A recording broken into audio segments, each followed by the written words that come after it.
Hello everyone and welcome back to the Nexus gaming series. I am Bahamut, your caster. On the left hand side we are going to be having Missed My E, and on the right we're going to be having United East, which actually I thought it was going to be a troll because I was looking at the captains list and I was like, is this a West Coast or an East Coast matchup? Because part of me wishes it was a West Coast matchup and they were all United East. But this is a Division D matchup for the Nexus gaming series, and let me quickly catch you up on the map bans.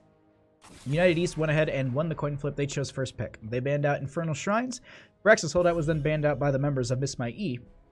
Volskaya Foundry is the first map chosen by Miss My E, because they got map pick, and Tomb of Spider Queen will be game number 2, chosen by United East. We actually have a Kale through Zod ban right at the start of this, and I really like that. Like, Kale through Zod being banned out at the start, good. Because that means that there's some people who really got that mechanical skill for that blow up, or to be honest, they're just worried about the chain CC and the big potential blow up you can get from a Kael'thuzad on a map like this. There's a lot of brawling on Volskaya Foundry, a lot of great picks that you can go for, and having anyone who might clump together or teams that might stack up, that really could be the issue. But in this situation, going to be just getting the Kael'thuzad and the Urel banned out on the side of United East. And Miss My E, they already took out that Garrosh. Realistically, they could either go for something on the White Mane front or the Deckard Cain front. That's my personal taste. They don't really have that first pick first. They don't have the first pick in this situation, so they really can't, you know, prioritize a hero like that. So, I don't know. I personally think ban that out. But Kael'thas will be the choice. So, tank on each side, one more bruiser than the other, and mage for both. See, though, at the start of this is we have a first pick Blaze from Miss My E, really prioritizing the Blaze in this situation, wanting that solo lane setup for the friendly team. Going damage, man, this game. I just love how they're just telling each other their strats.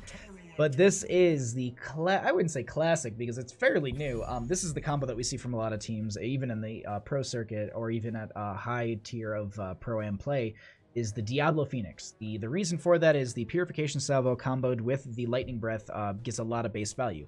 Purification Salvo benefits, gives extra damage on slowed targets, and that's actually going to be a Joanna and a Rainer picked up as well on the side of United East. So they're going to pick up their solo laner as well as their main kind of sustained damage, as well as Joanna on top of that. So Blind and a Condemn just to kind of slow them up here. But realistically, I would expect an Alexstrasza support choke. The way that their draft is going on the side of Miss My E, they need the Deckard Cain.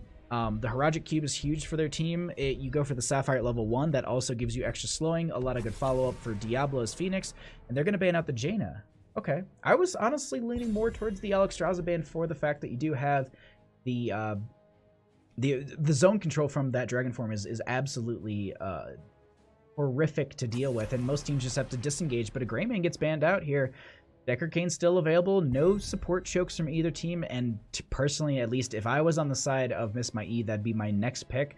On top of that, now that we know that the Blaze is the solo lane, they could pick up something like a Leoric, maybe even, well, no, I wouldn't say Malthael. Percentage-based damage is great, but Bunker mitigates it, so I would actually like to see the Leoric as well as the Deckard Cain, more slows for the Phoenix to benefit from. Waiting for you to support since the damage. Okay, so they're going to go ahead and get Genji. They're going to want to dive into that backline. High mobility, great hero. Also really, really great with the X-Strike for that burst. Or they go for the Dragon Blade, which is going to just have a nice big old sweep of damage through the enemy team. But once again, as I said, Deckard Cain going to be showing up for the members of Miss My E. A great pick in this situation. What do we get, though, on the side of United East?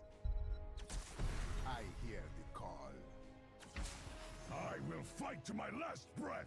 And a Rhaegar. This makes me feel like it's a Bloodlust composition. Not gonna lie. Feels very much like it's going to be a Bloodlust composition, but we'll find out, as we do need this last pick. I still think it's Leoric. I personally like the idea of it.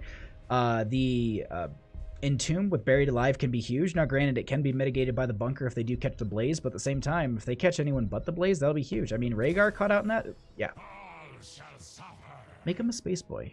He looks weird with abs, I'm not gonna lie. I don't know about everyone else in Twitch chat, but that's just weird. I don't know, it's just too much. I can't handle it. But either way, this is our draft for game number 1 here between these two teams, and I honestly gotta say, it's pretty strong. I would say it's a very I guess you could say it's a meta composition for the members of Miss My E, and you could still call it meta on the side of United East. The Rhaegar maybe is the little kind of outlier, but the Nazeebo definitely making waves, especially in the European pro circuit. Nazeebo has showed up so much, especially, I think it was, what, is it Method playing it, or is it Roll20? I think it's Method who's playing Nazeebo and, like, doing it good. And then we have, like, Octalysis and NA who's just rolling the weirdest stuff. I mean, an amazing Zool, an amazing Diva, I think, last week or something. So, and I think Azaria the week before the Zool, or maybe it was in between the Zool and the Diva. Either way, awesome plays coming out in our pro circuit. Seeing a lot more heroes kind of being a little bit more versatile, especially with these players kind of showing up with a bigger pool and really just kind of making it harder to kind of take away things that you know is a big aspect for them. But we are going to go ahead and load into our game number 1 here. On the left-hand side, we're going to be having Missed My E. Fury Popsicle going to be on that Leoric. Born to Shine going to be on the Deckard Cain. Sestrin going to be on the Phoenix. Nomp going to be on the Diablo. And rounding out the team with the Dude Abode, just trying to get his carpet back, on the Genji. And on the right-hand side, we are going to be having United East, with Cork's going to be on the Blaze Southerly Elf, going to be on the Rainer. We'll have Noob to Hire on that Rhaegar, Demon Zerg on the, not Zarya, on the Joanna, and Fancy Ursa going to be on Ursa? Yeah, I think it's Ursa. Fancy Ursa going to be on the Nazeebo. Let's go ahead and get into this, as we have nothing too out of the ordinary. New habits on that Blaze. It's actually something I've seen quite a bit, and it seems to be working out pretty good. We do have the I wouldn't say old school, but Fancy Ursa going for that Toad build there, and I've always liked Spider build. That's where my heart lies. I think it's the most fun, it's the most value. Toads can be powerful, but I don't know, spiders just have that like place in my heart where you just like, you toss some spiders out, they run away, but they still die to the consistent poke as well as the damage over time that they can really proc onto that enemy hero. But either way, meanwhile, sitting in that bottom lane, the reason I yelled about Leoric so much is what you're seeing right now. 1, the wave clear, and 2, the Spectral Leech. Spectral Leech onto high percentage based heroes like Blaze is so strong. So often in the past, a lot of people were like, Blaze is so hard to play against, like there's nothing really in the lane that works against him. Leoric. That was the reason I was screaming about it in draft, is because of the fact that Leoric gets so much value into that Blaze. The wave clears faster, Leoric's sustain can match, if not outdo the Blaze, and the other factor too is just late game. That Buried Alive can be huge for a team, silencing people as well as locking them in within that Entomb. Great play, as the Dude Abode is just going to go ahead and get these dismounts through these rotations. I like this because the thing is, the slower they make the rotations, the easier it is to kind of start catching up on the minion soak here. But they actually still have 2 members rotated off, grabbing the fortification camp, and I like that play. They push up this mid lane a little bit. They're not going to really lose out anything in this top lane. Nazeebo losing a couple stacks, but realistically, with making the rotations that they're making, I don't think this is going to be an issue for the Nazeebo. Already sitting at about 30 stacks, 1 minute, 2 minutes into this game, so already above what you'd consider. Miss Unicorn Farts streamers. Oh, thank you, Miss Unicorn Farts. If you are Unicorn Farts from the last game, awesome plays. I gotta say, that Ana in game 2, I absolutely loved it. Like, you killed it on that Ana. That was so good. And even then, your Malfurion game 1, yeah, it was Malfurion? Or was it the other team? Well, let me think here. No, you first picked Malfurion because you then had the Stitches as well. The roots that came out on top of your Stitches hooks, just, they were always there. Like, I gotta say, Doki Doki Hots Club, I'm gonna be keeping my eye on you, as well as first pick Gazlowe. It was so much fun to cast those games. Well, let's actually get back to the matter at hand, which is this game here. We had some rotations coming out, some stacks were built on a couple questing talents. Overall, though, bottom lane gonna be fairly even here. Fury Popsicle kind of winning this over. They make sure that Corks is gonna get the oh, they're actually calling for the retreat. Like, no, go back, get mana, because this is going to be the control point opening up in 10 seconds, and they've already had one member putting themselves on this point. Both teams have the fortification camp. I didn't check to see who. Oh wait, it doesn't show. That's interesting. Good thing to know. I thought that screen would show us the carried items, but I guess not. Who has the healing camp? Who has the biotic emitter is the one thing that I didn't catch. Okay, so that's gonna be Demon Zerg at this point. That's a huge tool to have. The items on Volskaya Foundry are not something to scoff at or really even not like make sure that you have yourself. Always making sure that that is a tool that you can utilize on these points is a major factor, as we currently have this bit of a brawl over this. We have the members of United East sitting on the point with it actually starting to go up in percentage here. 35 though in favor for Miss My E, so they can kind of come back to this. I think they're looking for the 7s, and New York is trying to do that in the top lane, but I don't think they're going to get it quick enough at this point. I mean, we're at 50%, but I don't think it's going to be too much of an issue as they start to contest this here. Moving on to the point, Diablo will step forward. The overpower is going to be canceled by the condemn. That will be the root coming out from the Decker Cane onto a couple of the members here. We have Nomp going to be trying to get some damage out. That is going to be the fortification camp, as well as the bionic emitter coming out for the members of United East as they start to step up here. They get the first kill of the game onto that Leorc. They will be able to respawn on the battlefield, but Phoenix is not, and that is going to be another kill. That is also going to be the Triglav Protector. Demon Zerg so close to getting out of there. Nomp going to be getting caught by Corks. That was huge. Getting the jet propulsion in from the Blaze there, and then being able to lock down Diablo for a couple seconds and just having that little bit of damage. That was absolutely perfect. Great play coming out for the members of United East, as they have currently burned down this mid lane very, very quickly. Phenomenal team coordination at this point. I couldn't think of the word quick enough, but what we're currently seeing is what we have most teams do, and that is a rotation from mid to top after getting the front gate, because what you want to look for here is the top gate, but beyond that, you really, really want to look for, and you can already see that the gunner position is doing it. They're looking for this well here. That's a huge factor, because if you can if you can take out the sustain in the lane before the next point is available, that is going to be so much value for your team, and it's also just another aspect of the fight that you kind of have over the enemies, as the zombie walls drop. Zerg and Demon Zerg getting caught in it, but having the Iron Skin, they also drop it as well. Currently have the Triglav ending, and they were chasing forward there as if only one member was going to fall out, but that was actually, if they kept stepping forward, that would have been a 4v3. They could have turned around potentially and gotten a lot of damage, especially with Fancy Ursa sitting at 84 stacks on the Vile Infection, as well as the Toads at level 1 sitting at 14 out of the 30. No, not 30, is it? 40. Yeah, it's 40 necessary. Okay. But even though we're progressing with this Toad build, and it's going to only get worse and worse for the enemies. I mean, if once they get to those 30 stacks, you'll be then looking at 2 extra Toads, so that's 5. You also have the, I don't know it off the top of my head. Something hippity-hoppity, maybe? Nope. Toads of Hugeness. Just like something that you kind of wouldn't expect there. But I'm going to go ahead and grab that. We do have the Gargantuan picked up for the Nazebo as well. Not going to be going for the Ravenous Spirit. Blessed Shield picked up.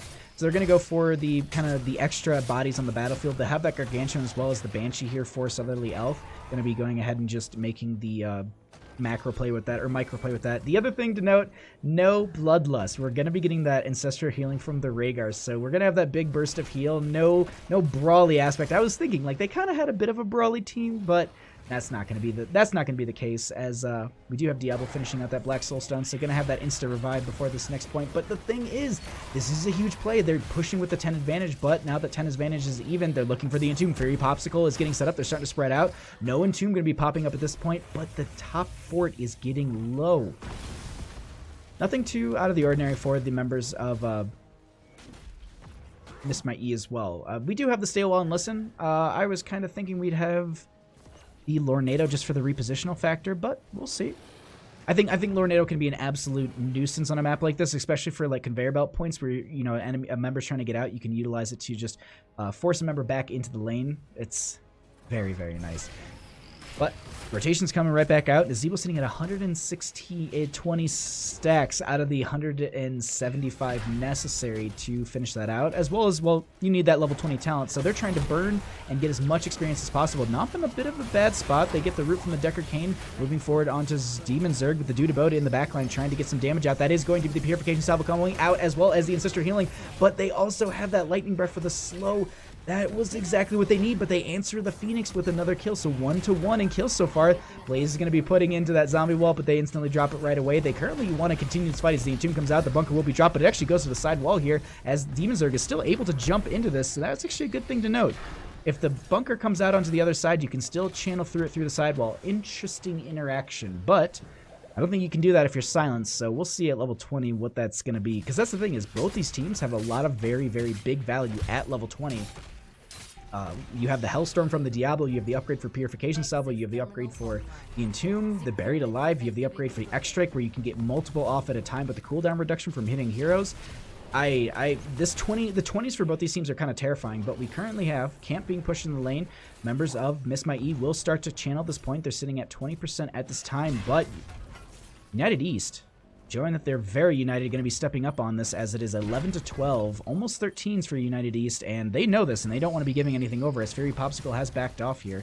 They're going to get the clear onto this lane.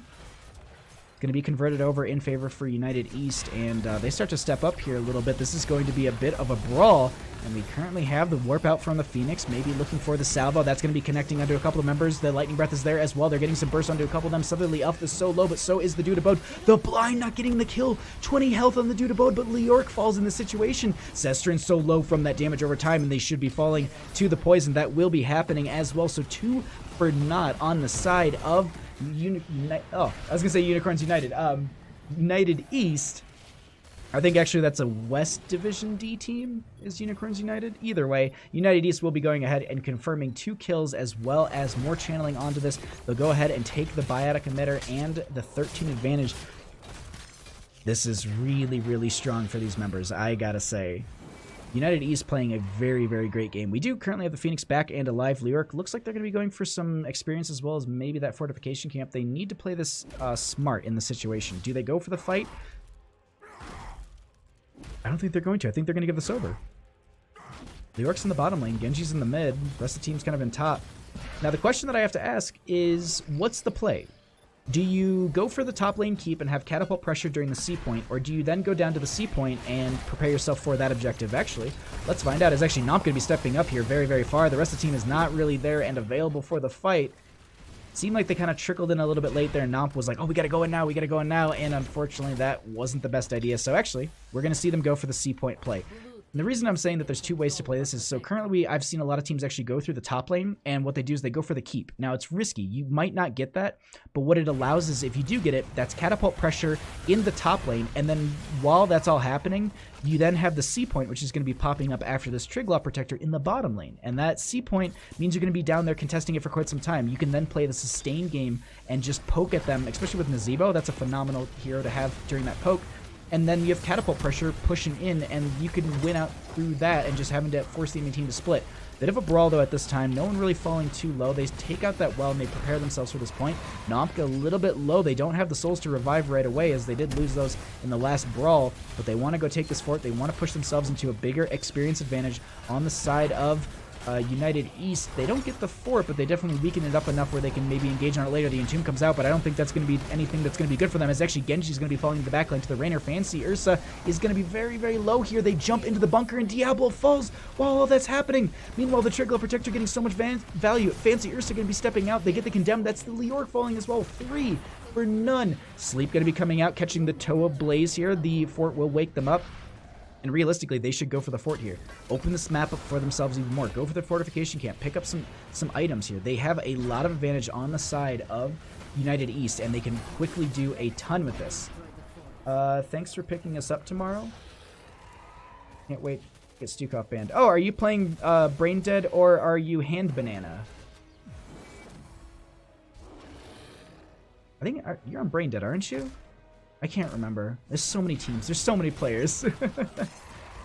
But glad to be casting you. Hope to get some awesome games. Yeah, that one's going to be at 4:30 tomorrow Pacific Standard. But we'll talk about that after this series here. We currently are on Volskaya Foundry with the members of United East up 2 levels. Looking for that 20 so that they can go ahead and have the increased damage from Vile Infection. It's currently sitting at 167 stacks. Only needing 8 more to complete out that quest, but they need to get to that 20 talent first. Or they can take the 20 talent and tilt me to infinity and take the upgraded Gargantuan, and I can lose my mind. But the rotations they're making, the way that they're playing, this doesn't look like that's the play in this situation. It looks like they realistically want to go for a lot more value. They are going to be having this camp picked up in the top lane, so they're just trying to create pressure across the map. We have Fear, Popsicle, and bottom, making sure that they get the soak there as well. Meanwhile, in mid, they've cleared out that wave. They're doing their best to mitigate the experience between these two teams, and that's the big play here. They're turtling up. And as I say that, of course, Leork's very far forward, but you can count the majority of the enemy team on the map, and that's the big thing here is if you can count them on the map, definitely take some of these things. And so, you know what they said? Leorcs and bottom, we can kind of see that they're really kind of feigning around us. They don't want to engage too hard. So we'll just play this aggressively, take that fort, and... Oh, Fury Popsicle.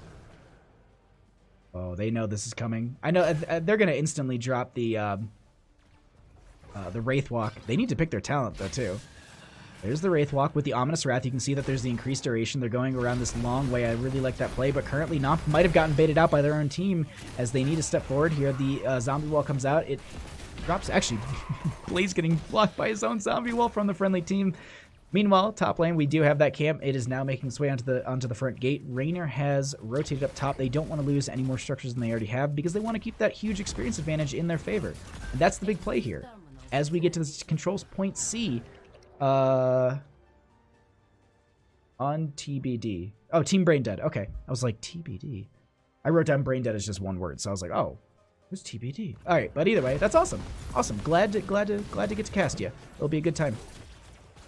Just play Azmodan. That's all I want. I just want an Azmodan game. I haven't got to cast one in a very, very long time because that's all I want to talk about for the entire time. But either way, maybe that's the reason why it keeps getting banned out. No one wants to hear me talk about it for an entire matchup. But currently have 2 biotic emitters on the side of United East, as well as 2 fortification camps. They are going to be starting their way onto this point. We are going to be just having a bit of kind of a stalemate in the lane as they're rotating through, making sure that they sit on this channel. They need to get some percentage here as they have a fight breaking out. Biotic emitter will be dropped down as well. They have the root coming out. That will be the Gargantuan coming out. On top of that, they're looking for the Diablo in this position. They get the stay while and listen, but Diablo will fall.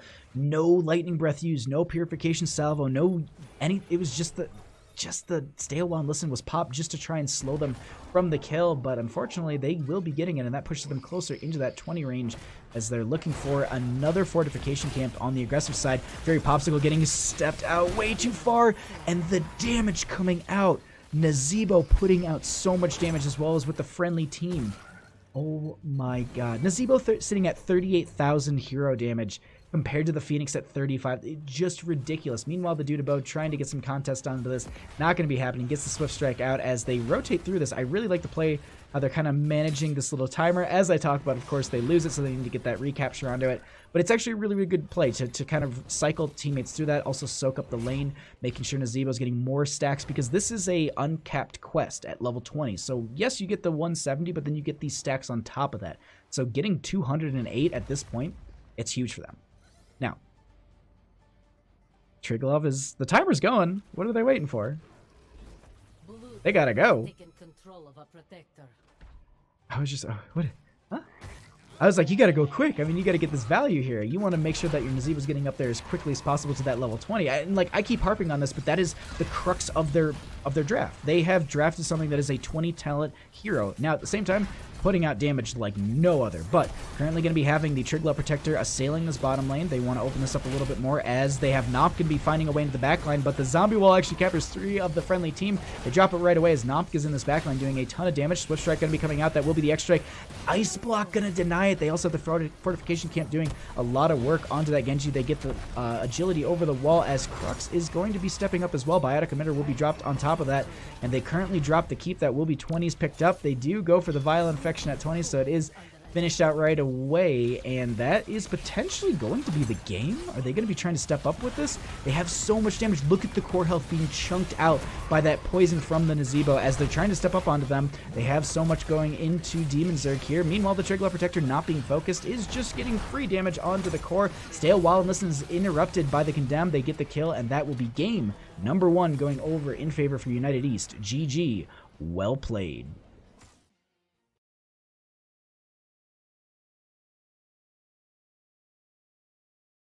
Ooh. Cast your own asthma replays? That's actually a good idea. Peace Demon. What's up, my friend? Thank you. Thank you for coming by. Hope you're having a phenomenal night. That's actually not a bad idea. I mean, speaking of Asmodan plays, I think I'm going to stream Saturday. I will stream on Sunday because I have got the itch to play. But I do want to also do a vodcast because for some reason that was just really fun the last time. Just casually just loading it up and just playing it. And also having no delay on chat was Oh, it's the godsend. Not having a delay on chat is the most fun for me because I can actually interact with you while the match is happening. Like if you guys go, ooh, like I'm seeing it too as you're kind of seeing it because I usually have the 1 second delay. But I just got to quickly highlight the Nazebo play from Fancy Ursa.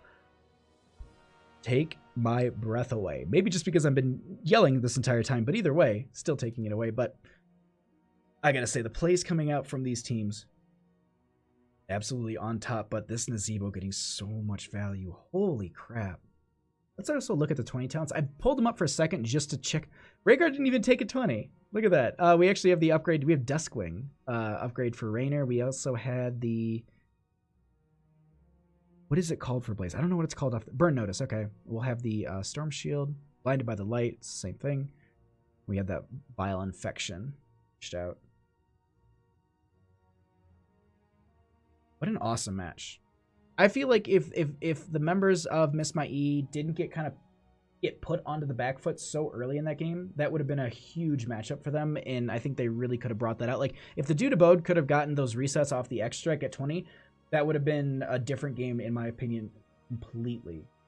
I'm currently just also trying to describe the game and change some settings here, but we are all set on that. Let's go ahead and pull away the talents, pull away these numbers. Let's get ourselves set up for game number 2. We are going to be going to another rotational heavy map, a very macro-based map. We are going to be going to Tomb of the Spider Queen. Go ahead and get all of the tournament stuff set up. Team number 1 is going to get that. And then let's get Miss My E in here, which is going to be the code.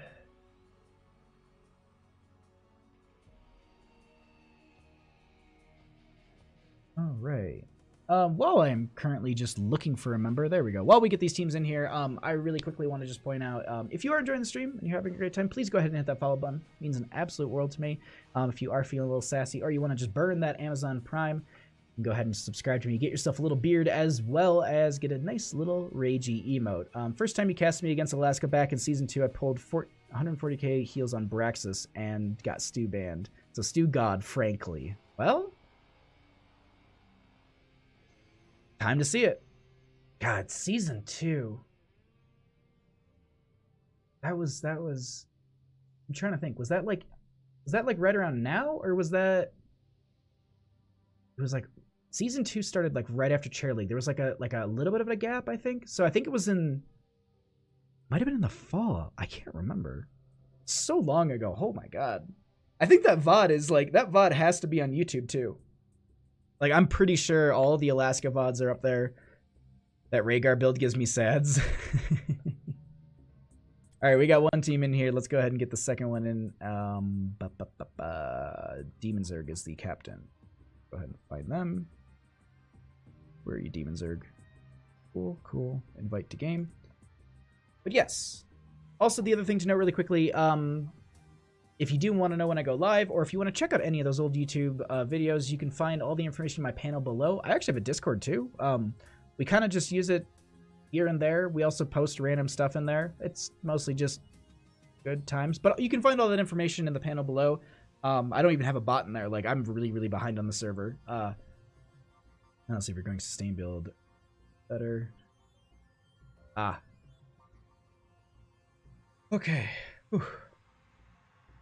What a fun game 1. Like, if we had a Nazebo and it played that well in game 1, I can only expect it to be banned out, but then what do you bring out? Because, once again, Tomb of the Spider Queen, it's a rotationally heavy map. You have a lot of questing things that can be done fairly easily between the top and mids. Things like Rhaegar, or not Rhaegar, things like Thrall, another orc boy, can really get a lot of value here in, for example, Echo the Elements is really strong in those rotations, as well as things like Jaina is really great. We saw earlier for wave clear. Gul'dan is not something we see too often. I think Jaina gets a little bit more of a priority because of the slow and the lockdown, plus with the burst meta that we're kind of playing in. Gul'dan has some value, but I think damage over time kind of falls off. Fortify has good setup, but I think the lockdown from the Ring of Frost is way better. Plus, Jaina pairs into Phoenix extremely well because of slows and slows. Let me go ahead and drop a link into there. Teams are. Let's go ahead and find out if they're ready, and then we're gonna get ourselves into game number 2 in just a second. This is gonna be absolutely awesome. Tomb of the Spider Queen is a phenomenal map. We have the readies from both teams, so let's go ahead and let them know that we're going. And let us all head into our second game of the evening. We are going to be going into Tomb of the Spider Queen. That VOD exists. Let's see. I've been playing since season 1. Didn't play 4 and focused on casting. That VOD exists. It has to exist somewhere. All right. Okay. Let's go ahead and get into this game number 2 here. United East is up 1 game, and so if anyone missed it from the first draft, quickly catch you up. United East won the coin flip. They chose first pick. So they banned out Infernal Shrines. Missed My E then banned out Brax's Holdout. First game was chosen, while Sky Foundry, by Missed My E. So they lost their map of choice to United East. So they have that priority into the first pick. Now game number 2, Tomb of the Spider Queen. We'll see if it's a little bit different. And the other thing too, do we get that Nazebo ban out? That's the big question. Oh! Miss My E is just not being nice tonight, and they're going to ban out the Asmodan, and it was something that I did want to hit on. It's a big factor here. Damage, man. Oh. It's the wave clear from Asmodan, like, post 200 stacks is just dumb. And then post 10, with Tide Pool, nah. But that's going to be a rel ban right away. I mean, can't blame you. Urel really, really strong in the solo lane. One thing I will note, a lot of teams say, like, oh, Urel, there's no counterplay into her. Try Malthael. If you feel like your team is struggling into your Urel, try Malthael into Urel. I've had a lot of teams tell me, and I've watched a lot of teams play the Malthael into it, and the percentage-based damage as well as his own sustain is fairly strong into her, and I think they wave clear just about at the same rate, if not he's a little bit quicker because of he has a little bit more of a more utilized more utilized wave clear. I love that. I just literally see one player just in all caps just stop it, and I think it was because of the fact that Kel'Thuzad was banned out, and I think they got really, really excited that they might get it this game, but not going to be happening. That kind of catches you all up from these games, and that's a first pick Jaina. And this is what I had talked about at the start here. Jaina with Fingers of Frost at level 1, a phenomenal questing talent, 20 regen globes, giving you extra spell power. Why not? That extra spell power will also help you finish your baseline quest for Ice Block a lot quicker, because if you output more damage, you check that box for 15k so much quicker. But the high prioritization onto Joanna and Blaze, once again, I don't know how I feel about it. Actually, you know what? I should feel very strong about it, because it was actually really, really great in the last game. Blaze got a lot of good value. I really should talk higher about it, but that is actually going to be a Varian and a Stukov. So we are going to be looking at a single target blow up composition. That's exactly what this is. Varian goes in for the taunt. Stukov gets the silence underneath. Jaina dumps snow on them. Goodbye. And then as well as Stukov, as he progresses, you've got roots. Jaina has roots at level 16 with Numbing Blast, or if you want to go into Northern Exposure at 16 for the armor reduction, if you do have that burst available and you don't want that extra root, still a viable option as well. But that's a great start for the members of Miss My E. United East, though, going to ban out the Greymane. A dive hero that actually pairs well in with these members. They actually banned it out in the last game, too, and afraid of it, but we have the Nazebo being banned out. No Nazebo. Respect, no! See, can I rotate the right way? There you go, you can see it. Just right there. It's just, sorry, hold on. That is so good.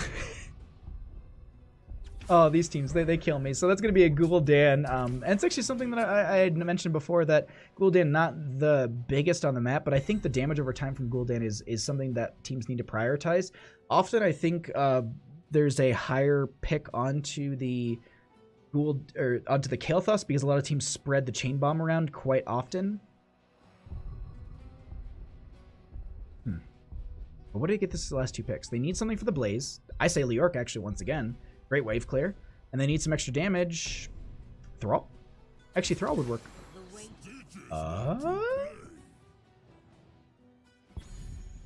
I don't know. I don't know how I feel about this team.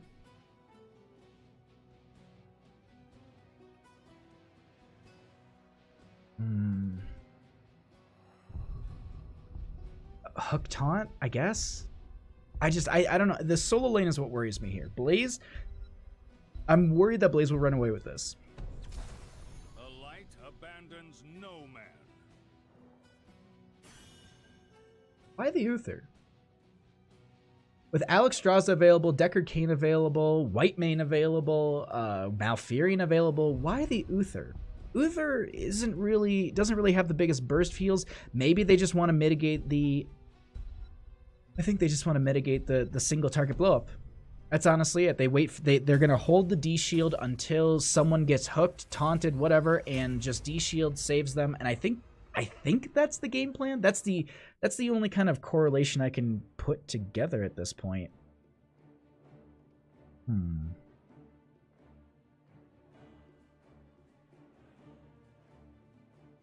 not sure. I mean, I'm not saying it's a bad pick.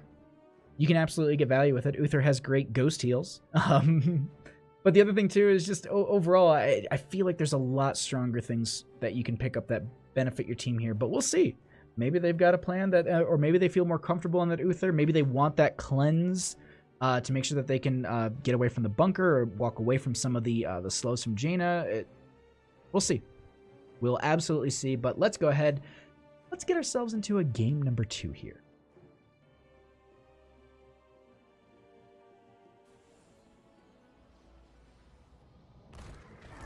And on the left-hand side, we are going to be having down 1 game, trying to make it 2.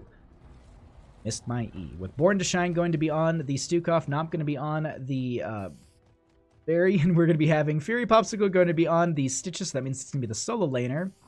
Sestrin will be on the Jaina, and the Dude Abode going to be on the Cassia. Animated sprays. Ooh. No, on the right-hand side, we're going to be having United East up 1 game, trying to make it their second. Noob to Hire is going to be on the Uther. Southerly Elf is going to be once again on that Raynor. Crooks is going to be on the Blaze as well. Demon Zerg reprising the role of Joanna. And we have Fancy Ursa, not playing the Nazebo, going to be on the Foolish Daniel. I really like Bahamut's beard. Thank you, dude. Thank you, the other Overmind. Really appreciate that, my friend. All right, mid lane looks like it's just going to be our standard kind of matchup here. Oh, animated sprays. It doesn't really matter. It's the HDC rules. Like how they really don't care. They just do it back and forth to each other. That's so good. But this is going to be Fury Popsicle in the solo lane. We have that smash build, that slam build for these Stitches. But here's the thing: the clear from Blaze, I think it's going to be really difficult later in the game.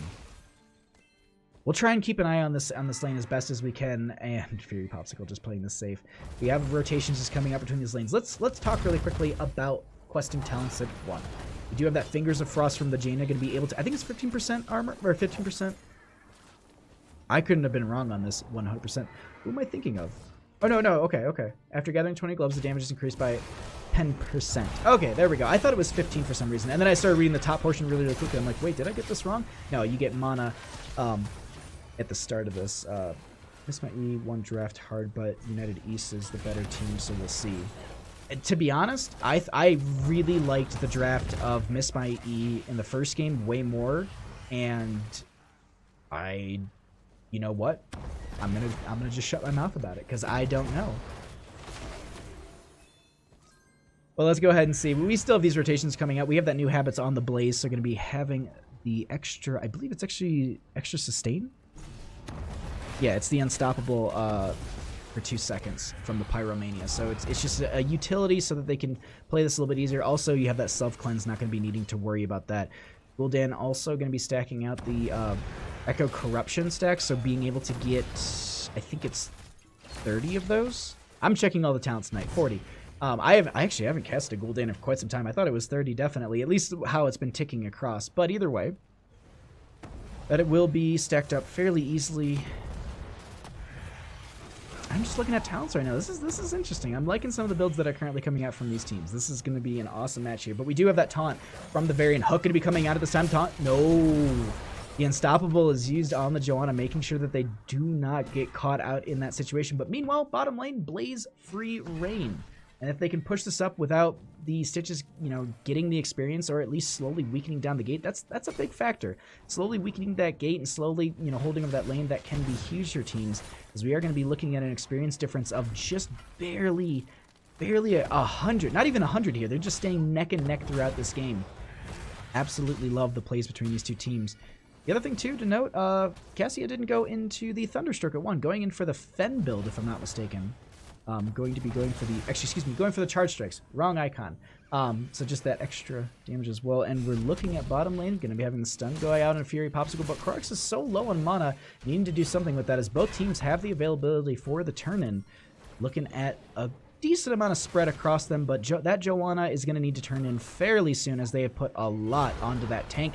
Fury Popsicle has a decent interrupt with that slam. They're not able to do this too much. They don't want to get caught out as Southerly Elf is going to try and step up a little bit with that Inspire, and 38 gems currently turned in favor for the members of United East, but still growing on the side of Miss My E as the big bank of Fury Popsicle needs to try and get 10 of those 18 in, or they just continue to make rotations as it's 6-6 in levels. No kills just yet. Structures are very, very even. Both teams looking for the turn-in, but they've really just got to get Fury Popsicle close to a turn-in as well as the availability, but Blaze sneaks in, and that will be first Web Weaver phase in favor for United East.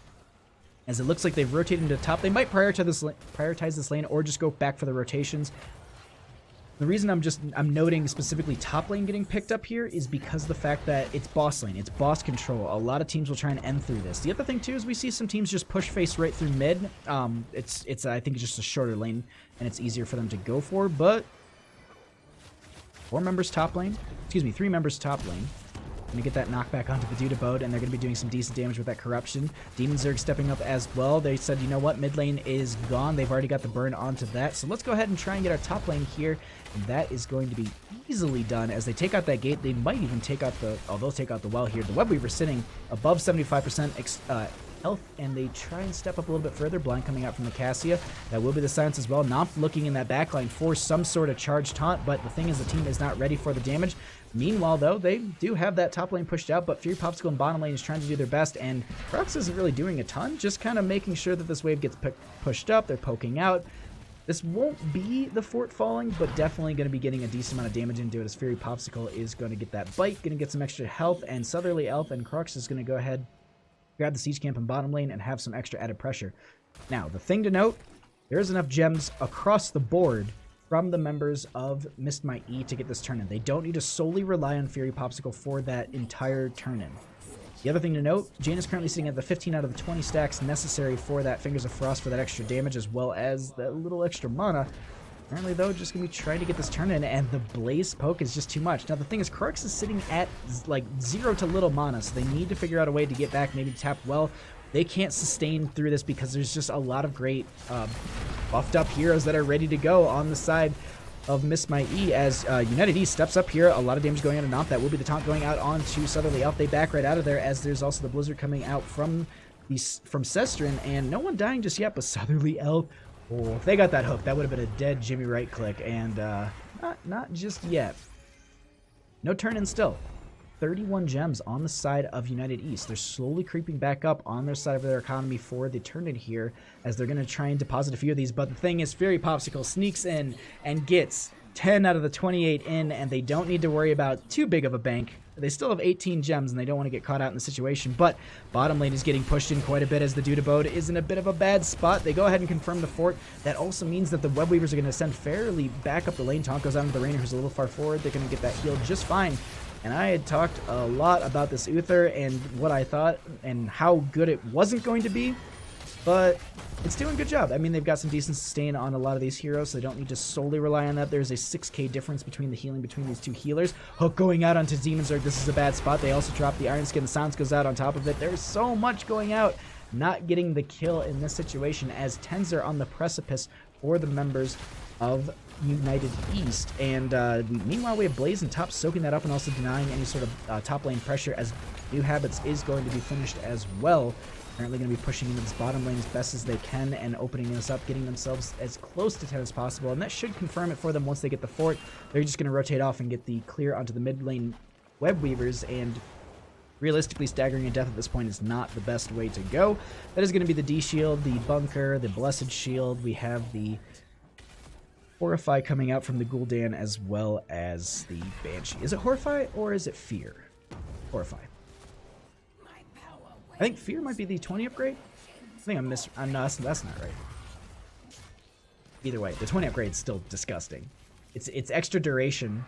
Oh. Oh. So you walk so far away from the team. Taunt going to be going out as well. A lot of damage. The cleanse is used as well. That's going to be the bunker coming down. The Ring of Frost is there. Connects onto the Uther. They have some drain coming out from Fancy Eartha. They jump out of the bunker. A lot of Putrid Bow coming out from the Stitches at this point. They have so low. The D-Shield onto the Blaze to not lose the 33 gems, but that's also the D-Shield going out. That will be the Echo Corruption finishing for the Gul'dan, and they get so much value. Hook going to be going on to Demon Zerg, but they might be able to turn around onto this Taunt going out as well. They blow up the Joanna. Kruk's in a bad spot, losing so much of their economy here. They need to pick up these gems. They don't want to lose. Oh my god. That was a great play from the members of Missed My E to go ahead and basically even out this game on the gem count. Taking out the Cassia there as well as the Blaze, and then Raynor not being able to get all those gems. That's huge. Now, granted, at the same time, 49 to 40, it's about 50 to 50 in gems. Actually, going to be in favor for the members of Miss My E, and they will have potentially a turn in. Yeah, they'll have this top lane. They just need one spider butt off of this top lane, and Jaina will go ahead and pick that up. Also finishing out her questing talent. Boom, and that will be another Webweaver turn in phase for them, and back-to-back Webweavers could be devastating into the members of United East. We'll see his Fury Popsicle. The hook doesn't connect, but that will be another Webweaver phase in favor for Missed My E as they want to push into this top lane, and they open this up potentially for a boss push later in the game. Hook should be available for Fury Popsicle quite soon, so maybe looking to grab that. The Horrify does come out. It actually kind of saves the Cassie in a sense, but they start to dump damage onto them. There's going to be the Ball Lightning coming out as well, bouncing around. 10 health. That was, I mean, I think I saw it go down to single digits on the Duda boat as the Putrid Bow did come out as well. Ring of Frost will be connecting on to the Joanna and as well as the Banshee, I do believe. Yeah, it's funny that an air unit can get frozen to the ground. It's also like Falstead, it's like Falstead running over Abathur's mines. Just think about it. That was actually like, I remember back in the day when I first started playing this game, like that was actually a big complaint. Because we were just like, logically it doesn't make sense. Because logically, like, Abathur, haha. But we actually have this push in the mid lane. I don't know. I don't honestly think they got a ton of value with this. Top lane really didn't get pushed in a ton. Mid lane is getting burned down quite quickly. Bottom lane, yes, it was kind of opened up quite a bit already. This Webweaver isn't going to do a ton. They actually get a pull in onto Demon Zerg, but the thing is there's not really much to follow up with that as also Uther finishes. Oh. Silver Touch? No, that's not right. We got Fury Popsicle taking so much damage. The Blessed Seal comes out as well. Stitches will be following the situation. I need to check this talent. Silver Touch. No, I was right. Okay. I was trying to remember it off the top of my head because icons are hard, especially with learning every talent of the game, or at least trying to. But that will be Webweaver phase ending. They really didn't get a ton of value with that. It kind of still is in favor for the members of United East as they rotate around. They have the availability of a turn-in, and I'm curious if they go in for it. That's the big question, and how they're able to delay this out on the side of United E, or excuse me, Miss My E, as so much damage coming out from that corruption from Fancy Ursa. The Flailing Swipe coming out as well. They need to disengage. They want to poke in on this, and actually not going to get it, and that will be a Webweaver phase in favor for the members of United East. But the thing is, they didn't really push out their lanes a ton, so bottom lane really won't get a ton of value. I think top lane is really their priority. Blessed Hammer coming out from Joanna as well. Banshee gonna be able to live through this. I just Banshee OP, because it's just gonna regain health at this point, and it's just gonna be completely fine. They'll have the availability for this push. What's the play? What's the play? Hook doesn't connect, so they won't have that for the next 16 seconds. Dive going to be going on to two members. So much damage from the Corruption. Ball Lightning is there as well. Cassia falls as well as Varian.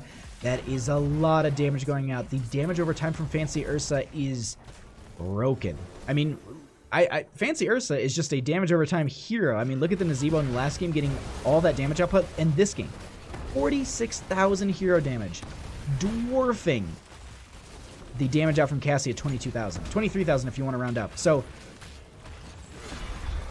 that's just hard. It's just hard with this much damage coming out from Fancy Ursa, as there will be the Putrid Bow from Fury Popsicle, but they're basically walking onto the enemy team. The Blaze will get the Jet Propulsion. Silence coming out from the Uther. The Ring of Frost will be connecting onto the Raynor. The Cleanse does come out on the Southerly Elf, but they're getting dove on by that Fend, and so little, just a couple hundred health. They actually get the kill from the blind from Cassia. They get the Jet Propulsion out. Webweaver phase ending here. They have the slow. That will be Uther falling as well. No 20 for the redemption just yet. They're too far away for the heals, and they slowly trickle, these deaths. It's like a kung fu movie in a sense, except the opposite. Oh, if there was 16 and a fishing hook from Stitches, that would have been a dead Brooks. But Fury, Popsicle, and team not there just yet. Also, quick note. Oh, wait, that's interesting. So they changed the rooting circle from boss. They changed the stun circle from boss, but it still is purple for the tornado. Interesting. I wonder if maybe that's intended. I feel like all the boss things were just changed to yellow, and that was maybe it was forgotten. I don't know. Meanwhile, though, bottom lane still got a ton of value. 16 advantage on the side of United East. They have catapult pressure in bottom. Blaze doing a phenomenal job of just soaking and rotating, just checking on numbers here. Blaze doing 83,000 in siege, actually still getting dwarfed by the Gul'dan on the friendly team, as Fancy Ursa is just going to go ahead and drain the health of this boss. They really won't lose too much here, maybe losing their fort? No, they won't even lose that. No Web of Return in phase. They really need to kind of figure out what they want to do here. Is on the side of Miss My E, they need to make a quick call. 15 to 16. They need to soak up this as quick as possible before they decide to take a fight on the side of United East, and they go for this fight. So much damage coming out. The blow up on the Stukov, the blow up on the Stitches. Meanwhile, though, Jaina is dumping damage onto these members. They actually lose the Banshee, but no one else. Nomp in a bad spot. They get the pick onto the Fairy, and 4 members are going to be falling. Cassia still alive, but the entire economy being reset, except for the 8 gems on the Dude Abode, as Demon Zerg and team are chasing this kill. With that, timers aren't the longest on Earth. They don't have a big minion wave behind them, but I think they're trying for the end at this time. Dismount from the Dude Abode, just trying to slow this down a little bit. Stukov is the next one up with Stitches. Yorah going to pop out that Blessed Hammer, and they're stepping up onto this like they want to end here, as they are taking down the shielding. We're on percentage of health. Apparently 3 members are back. Demon Zerg taking a lot of damage. They actually lose Demon Zerg right away. The Dude Abode is going to be taking a bit of damage. That will be the Picture Bow coming out, but the damage on the core is, I think, too much, as this is going to be game number 2, potentially going over in favor. Oh my god.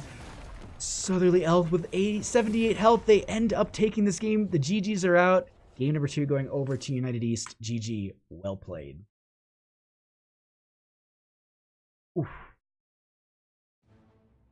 The other Overmind, thank you during that game for the follow. I really appreciate that support, my friend. Can I resend follows again?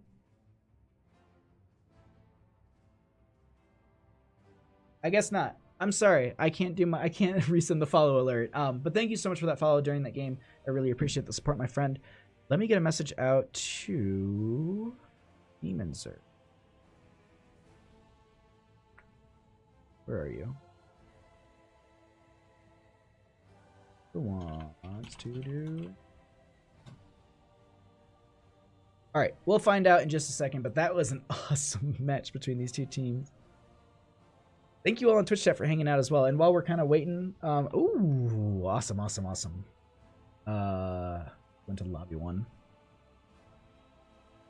Lobby 1. All right, we're gonna go ahead and get one of the members in here in just a second. This is awesome. I'm really excited about this interview because I have a couple questions about this actually.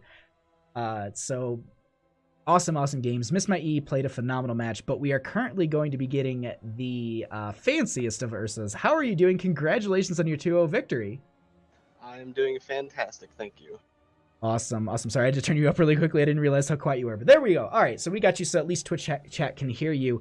Game 1, Volskaya Foundry. That was the enemy's map of choice, and you end up taking this Nazebo and doing a stupid amount of hero damage with it. Can you talk a little bit about that pick and the synergy, and just like, was it just like you guys knew you had it, or was it a favored composition? So in scrims and practices, we've occasionally just trotted out the Nazebo, usually when a couple different mages are banned, and we usually do really well with getting the stacks up, and I don't think we've even had a game go to level 20 for more than a couple minutes yet, but on that map specifically, the frogs, I think, is what was the biggest deal. Oh yeah. If we have point, I can toss frogs and it prevents them from coming in. If they're on point, it tosses frogs and they have to clear out or get hit with all the damage. It's just a really good choice on that map. And the other thing too is, like you said it perfectly, is like even though you don't go to 20, you guys were still killing it in stacks. Like around 19, you already had 208 stacks, and I was just like, I kept noting it because that's a big thing for everyone to note. Like once those go through, that's a lot of damage output. And then I literally just pulled up talents for a hot second, just like, yep, he took the right talent. He's not triggering everyone with the extra. Gargi. Oh, people do that to me all the time. They're just like, I'm going for this, and they pick the upgraded Gargi. I'm like, why? Why would you do this to me? No, But worst case, we get wiped or something, and it carries us into the late game. Now, the one thing I gotta ask before we talk about game number 2, what's up with the Kill Through Zod ban? I'm not entirely sure. I mean, we really wanted to ban the Kelsazad, at least on the Volskaya, for point control. That makes sense. I saw that one, but it seemed like the enemy was Miss My E was a little upset the second game when you banned it again. Yeah, I think one of their players really likes Kel'Thuzad, so that was kind of a targeted ban because we don't normally play against him. So it was kind of both taking away a comfort pick for them and also helping us play against things we're more comfortable with. That is very, very true. Now, going into game number 2 here on Tomb of the Spider Queen, there was this composition you guys picked up, the Gul'dan. It's something that I always like to see on Tomb of the Spider Queen. The damage output, is just damage over time heroes like just your jam or what? Because like late game after you finish corruption stacks, it was terrifying to see anytime you had an echoed corruption come out. Yeah, I mean, I usually play mainly a lot of Jaina and Gul'dan are probably my top 2. I really like Gul'dan because I can stay in the back and it's just constant damage output. It's terrifying. We can just engage and disengage real quick, and if they eat corruptions, that's a huge damage spike. The other thing too that I got to a shout out to the synergy on your team to have Demon Zerg step up, get the condemn. There's also the Blessed Shield at some point. You also have Blaze jumping in with the project propulsion for a stun. You have Uther with a stun, and then Rainer's just knocking members down. And then you have a Horrify come out on top of that, and it's just like these members don't move, and I just see like full health bars, just absolute. Like that last team fight decimated them. That was absolutely insane. Can you just talk a little bit about your composition and you guys prioritized the Johanna and Blaze very early. Is it because of Blaze's clear and rotations and sustain?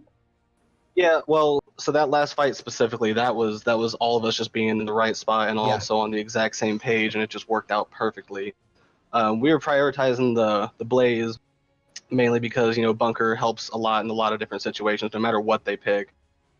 And I think there was at least one time I was down to no health and was able to hop in the bunker and stay alive, where, if it wasn't Blaze, I'd have been dead. Yeah, no, I think I actually caught that on stream. I was just like, holy crap, how did he get out of that? I think I had one as Mazibo, too. It was a really good, it was a really good backline. Sorry, it was Genji trying to get you in the backline. You had a really good ice block right at the end there. Because they tried to burn you down right at that end last push in game 1, but you had a really good ice block. Yeah, but I mean, in the Johanna pick just works. I mean, the same thing with the Mazibo. Johanna brings all the mobs together, and I can clear them out. Same thing with Gul'dan, brings them all together. So my Fell Flame hits everything, brings everybody together, so corruptions can stack. It's just a good synergy with the two of those. It really was, and I gotta say, your team was on point, and great games from Miss My E. But United East, you guys are very, very united. Yeah, that's definitely because of Demon Zerg. His calls were spot on these 2 games. I gotta say, yeah, the shot calling and the communication was phenomenal. It really seemed like you guys had a clear path and you knew what you wanted to do throughout the games. But before I let you go, any shout outs or anything you wanna the floor is yours. Well, yeah, I mean, obviously I want to shout out to my entire team, especially Demon Zerg. His calls were fantastic those 2 games. I don't think there were any moments where we were kind of waffling back and forth on what we wanted to do. And also definitely a shout out to United Unicorns, our West Coast team. Oh. I think I accidentally called you United Unicorns at one point, and I was like, no.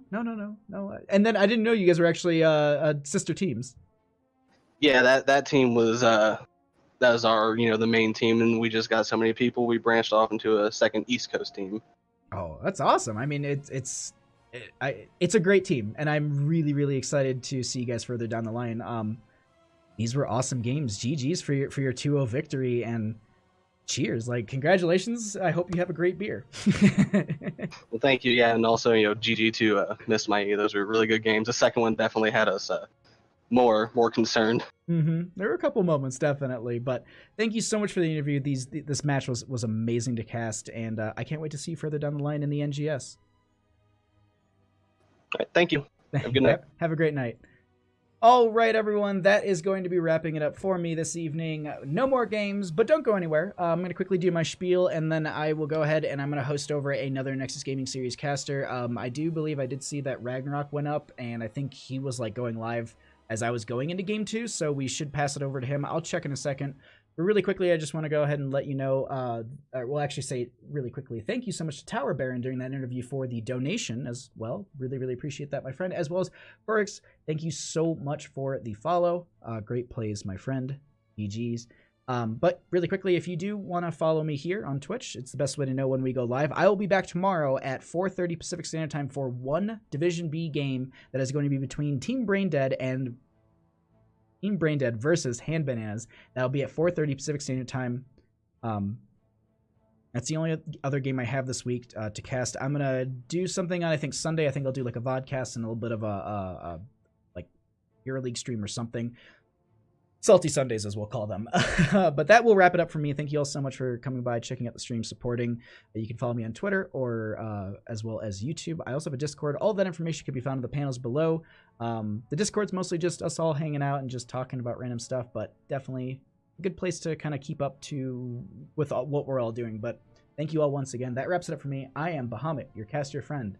See you all next time.